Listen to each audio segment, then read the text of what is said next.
The house, the only one in the entire valley, sat on the crest of a low hill.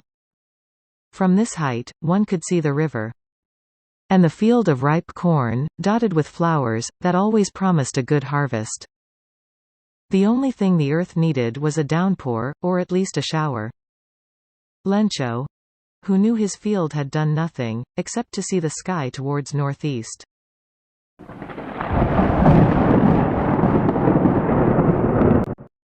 Now we're really going to get some rain. The woman who was preparing supper replied. Yes, God willing. The older boys were working on the field, while the smaller ones were playing near the house. Until the woman called to them, Come for dinner. It was during the mealtime. Just like Lencho predicted, big drops of rain began to fall. Lencho went out for no other reason than to have the pleasure feeling of rain on his body. These aren't raindrops, they are new coins. The big drops are 10 cents, and the little ones are 5. Suddenly, a strong wind began to blow, along with very large hailstorm. These truly did resemble silver coins. The boys, exposing themselves to the rain, ran out to collect the frozen pearls. Now, it's really getting worse. I hope it passes quickly. It did not pass quickly. For an hour, the rain hailed on the house, the hillside, the cornfield, on the whole valley.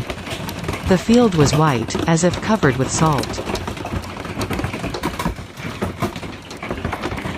Not a leaf remained, the corn was totally destroyed.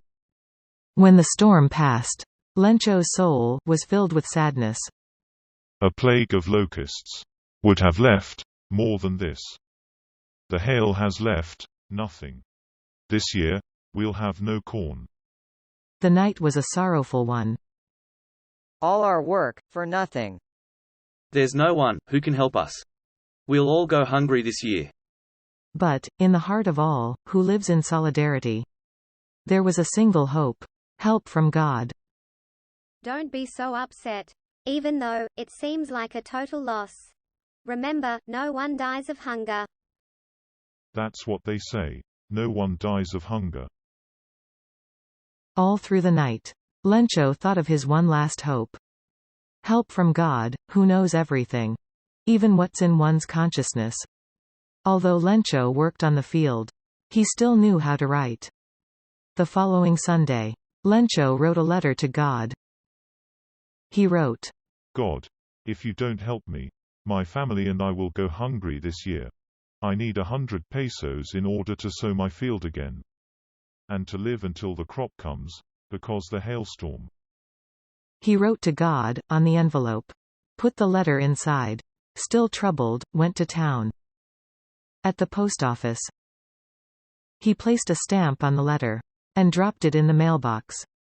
One of the employee, who was a postman, went to his boss, laughing heartily, and showed him the letter to God.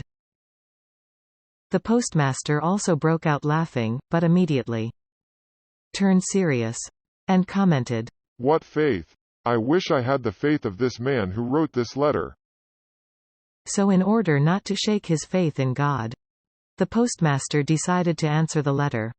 But when he opened it, it was evident that, to answer it, he needed more than just goodwill. But he stuck to his resolution.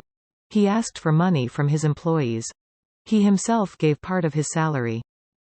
And several friends of his were obliged to give something for an act of charity. Although it was impossible to gather the 100 pesos, so they were only able to send only a little more than half. He put the money in an envelope, addressed to Lencho, with a single word as a signature, God.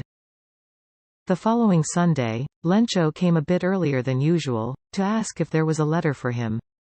It was the postman himself, who handed the letter to him. While the postmaster, who has performed a good deed, looked from his window. Lencho showed not the slightest surprise on seeing the money, such was his confidence, but became angry when he counted the money. God couldn't make a mistake. Neither could he have denied my request. Lencho immediately went to the window, to ask for paper and ink.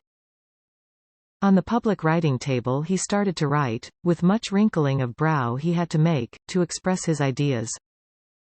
When it was finished, he went to the window to buy a stamp, which he fixed on the letter with the blow of his fist. The moment the letter fell into the mailbox, the postmaster went to open it. It said, God, of the money that I asked for only 70 pesos reached me. Send me the rest since I need it very much. But don't send it to me through mail. Because the post office employees are a bunch of crooks. Crooks means thief.